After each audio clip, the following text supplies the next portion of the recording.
This is Talk of the Town, a weekly program featuring community events happening in and around Northeast Michigan, with your host, Nancy Smitham, and get the latest from Alpena Community College with Don McMaster. And now, today's Talk of the Town. Good morning and welcome to Talk of the Town. I'm Nancy Smitham. My first two guests today are here to talk about the Real Fun Ice Fishing Tournament. I have Judy Kalmanak and Brian Bautosh. Good morning and welcome. Good morning, Nancy, and thank you. Thank you. And Good Brian, morning, Nancy. I want to start with you first. This is your 9th year of Top of Michigan Insurance sponsoring this event. So when they came to you with this harebrained idea 9 years ago, what made you decide that you wanted to become a sponsor? I think first of all it was the cause. We get a lot of requests for sponsorships, but when we really heard about this one, it was the River Center that drove us to wanting to do this, and has continued for 9 years. We see it as a great opportunity to display the whole watershed area. We've seen the plans and the concept drawings from the very beginning, and it's always been a real strong interest to get this to become a reality. And we know it takes money, and we knew that if we could help out in this way, we could help get to that point. And you and your family use the island and the River Center area. That's something that's important to you and your family. Yeah, actually, before it ever became more of a cleaned up version as what it is now. It was the old Duck Park. We always had gone there, but now we enjoy going to the island, across the bridge, taking our dogs there. It's always a great opportunity. It's right here in the city of Alpena, and at the river itself, great area to canoe and kayak in, and to have a center that actually shows the history and shows how it all works, and it's I think really an interesting area. And so many people come to our community and don't get to really know how it all relates itself to the rest of the county, and here'd be a perfect area to see that. Very true, and I can see that this year's event is Saturday, February 25th, and when Tanya Spence 9 years ago first came on this show to talk to me about this event, I thought, you're going to drill 500 holes in a lake and have a bunch of fishermen come and they're going to win prizes. But when I saw the list of prizes, I thought, you build it, they will come. Yeah. Correct. So you have fabulous prizes. Correct, and we have a lot more holes now.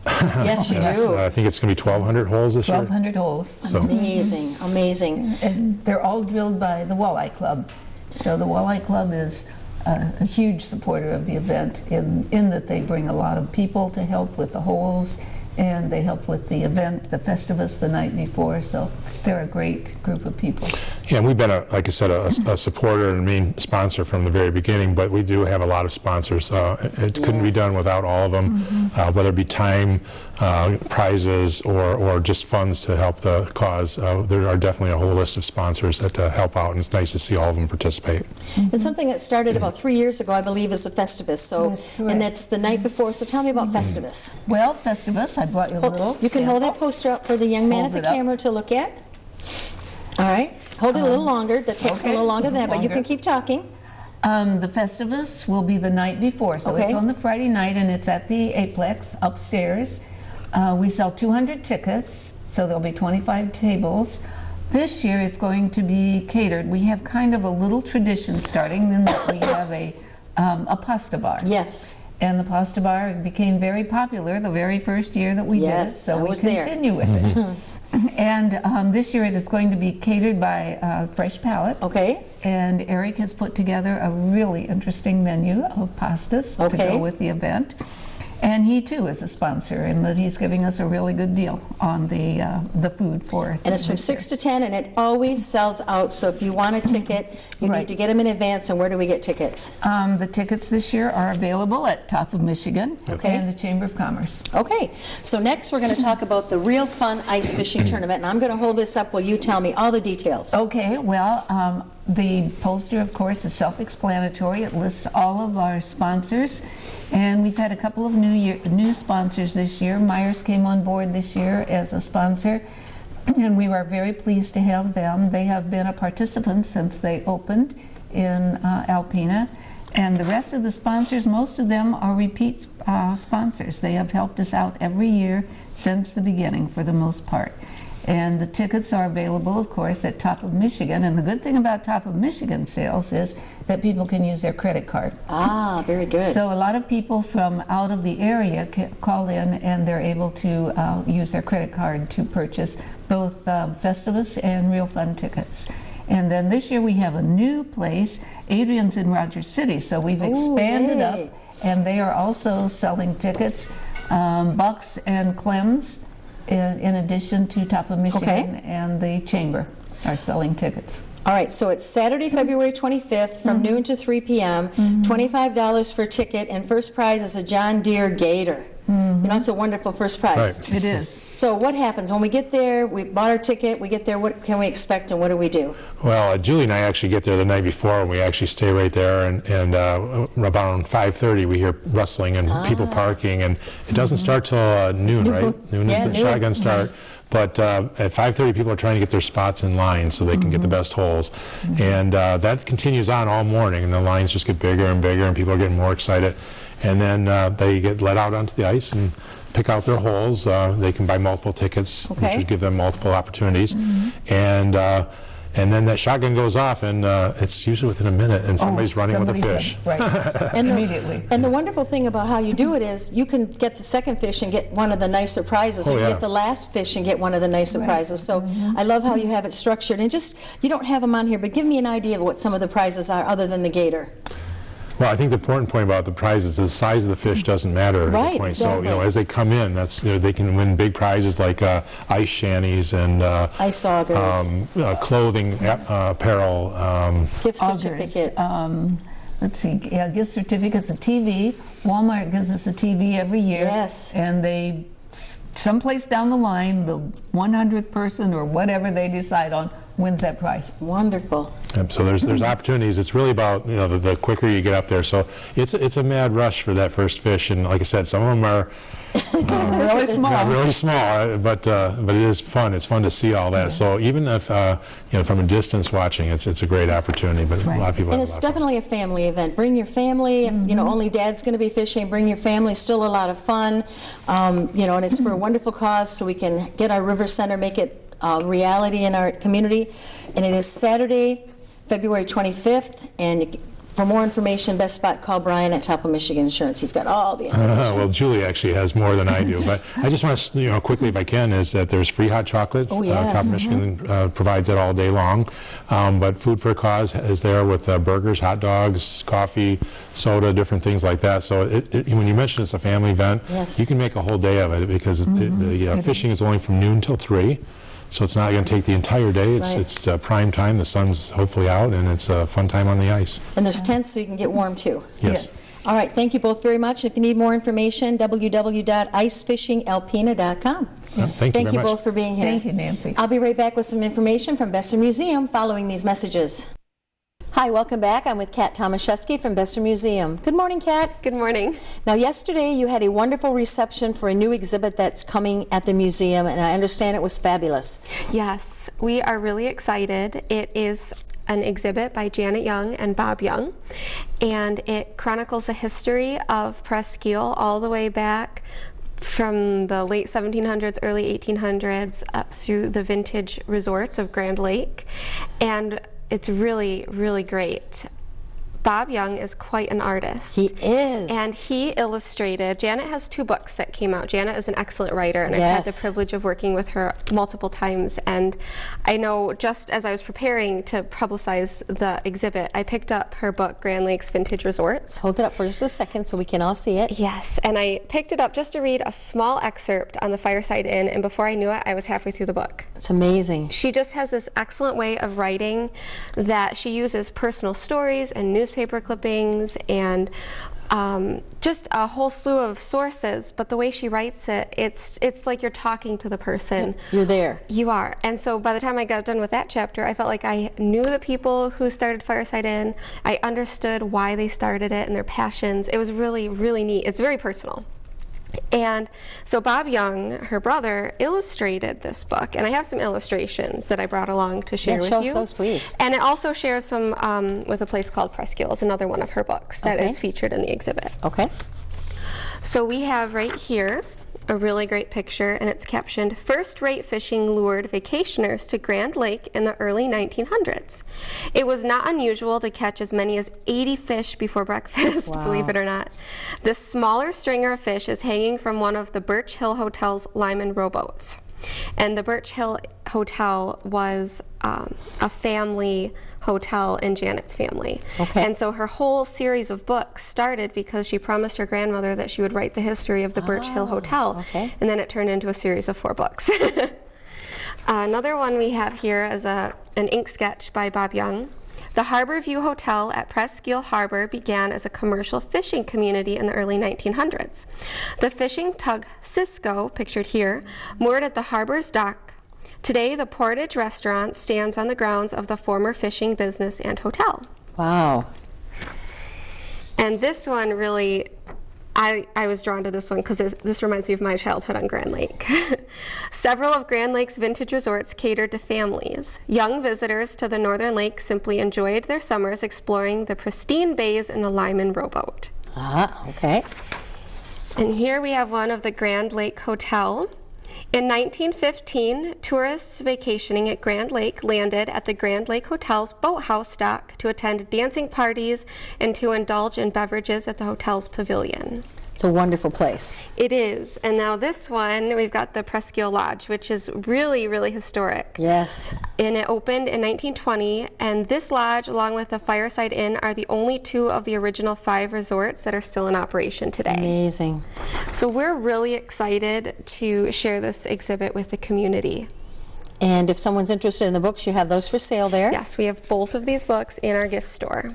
And they'll be in the actual exhibit as well, so you'll have a chance to peruse them a little bit. And the books are filled with actual photographs and illustrations, and they're just wonderful. Just a book to put on your coffee table, if nothing else. They really are. Great pictures, great stories, well written. Anyone who has any history with Presqu'île or the harbor or anything with Grand Lake would love to have those books. They would. They would, absolutely. So next? And then coming up a couple weeks from now, we have another exhibit opening called Images from the Storyteller's Night Sky. Okay. And that features Mary Stewart Adams, and she is the director up at the Headlands International Dark Sky Park near Mackinac. Okay. And I am going to pull up on my phone our museum website. And on our website, if you go right to the home page, we have a little slider that shows images that talk about our upcoming exhibits. And then once you're there, you can click on that, and it takes you to a page that explains the exhibit a little bit more. You can RSVP, let us know you're coming. This is a free artist reception, but we'd like to know how many people are coming so we can plan. And so she is a fascinating person. She is a storyteller. She loves the stars, and her sister, Patricia DeLisa, is a fabulous artist, and I've got some pictures here to show you. And I love the way she describes the way everything works.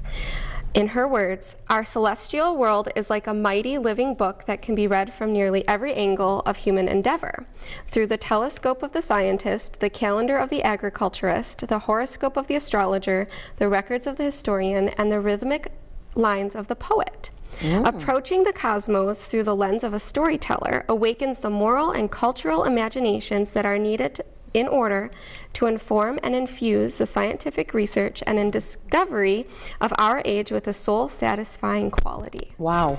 And so she is, I had the privilege to sit in on one of her presentations on the stars, and 45 minutes went by in the blink of an eye. Wow. Her stories are great. Okay. So 3 of the stories that we're going to feature in this exhibit, we have this one right here, and this is a Navajo tale called How the Stars Fell into the Sky. Okay. And it sets a beautiful stage for the season of falling stars that peaks every year with the Perseid meteor shower in August. Okay. And that's something you can see from Rockport or any of our dark sky preserves around the area. And then this is a more familiar tale, Jack and the Beanstalk. Yes. And this story is connected to the stars of Orion, Taurus, and Canis Major. Okay. And then finally, we have a Japanese tale called The Bee and the Dream, and this is a beautiful tale that allows the storyteller to link the role of the stars in the wisdom of dreaming. Okay, we have about 2 minutes left, so I want to make sure you get a chance to tell everyone how to access that website. Yes. It's a pretty phenomenal website. Yes, so all you have to do is go to www.bessermuseum.org. And it takes you to our homepage, and you can do this on your phone, your laptop, your computer, it doesn't matter. And right on our homepage, you have a slider with images explaining all of our upcoming exhibits. We also have calendars and everything else. Okay. This is a little more visual. And you can go to it and you can click on that slider image and it takes you to a page that explains the exhibit in more detail. Okay. It talks about the artist, when the reception is, talks about some of the images and things that you'll find in the exhibit. So right now we have a lot of art happening, but coming up, we're going to have another art opening, but we also have an exhibit on World War I opening later this spring. Okay. So you can find all of that information right on our website. Okay, and your phone number is? 356-2202. 356-2202, and the hours of museum are? 7 days a week still. Wow. It has been an excellent success, everything we hoped it would be. So Monday through Saturday, 10 a.m. to 5 p.m., Sundays 12 to 4. Planetarium shows? Every Saturday at 2 p.m. And with that new planetarium, it must be spectacular. Oh, it is. It is absolutely amazing. Thank you so very much for being here. Tell everyone back at the museum we said Happy New Year. Thank you so much. Thank you. Please stay tuned for Dr. Don McMaster following these messages. Greetings, everyone, and welcome to Talk of the Town. I'm Dr. Don McMaster. I'm president of Alpena Community College, and I'm pleased to have as our guest this morning Dawn Stone. Hi, Dawn. Good morning. Hi. Dawn handles workforce development. She's a director of our TACT grant, and she's also done some really fine work in procuring technical equipment under some state training dollars that we were able to land. And Dawn, we have something neat that's going to happen later this week. Could you fill the viewers in on that? We do. Well, you know, as you mentioned, I'm the director of the TACT grant, and we were able to leverage that fund to be able to tap into some Michigan State Community College Skilled Trades Equipment funding. And with that funding, we were able to expand upon our Unmanned Aerial Systems program. And we happened upon an organization up in Canada that was doing this, and we decided to kind of take their knowledge and make it, you know, expand on it, make it our own. And we have purchased a large Ford Econoline van, and within that van, and just a van, it is not just a van. It is a mobile command unit. It's very similar, actually, to a SWAT. SWAT van, but inside of it is computer systems. We have 3 full computer systems. We have an auxiliary electrical, auxiliary heating, air conditioning. So the van itself can be taken out to the field with some of our drones, our unmanned aerial systems, and actually be put to work. So one of the difficulties in utilizing drones in the field is that you have to make a mission. You have to plan a mission, and that needs to be done on a computer. So taking your drone out in the field and just flying a mission is all fine and good, but you rarely have the opportunity to be able to fly a mission, redo a mission, and fly again, and be able to charge your batteries. So with this van, with this mobile command unit, we're going to be able to charge all our batteries, make sure we get the data that we need when we're up flying and taking pictures or using the global information mapping systems. We can make sure that we got the data that we needed, and then we can reset our mission and fly again. Wow. Yeah. So the data could download from a drone up in the sky doing whatever to the mobile command and control. That is correct. That's how it works. That is how it works. Wow. Yeah. So this gives us mobility really beyond Alpena, limitless mobility. Limitless.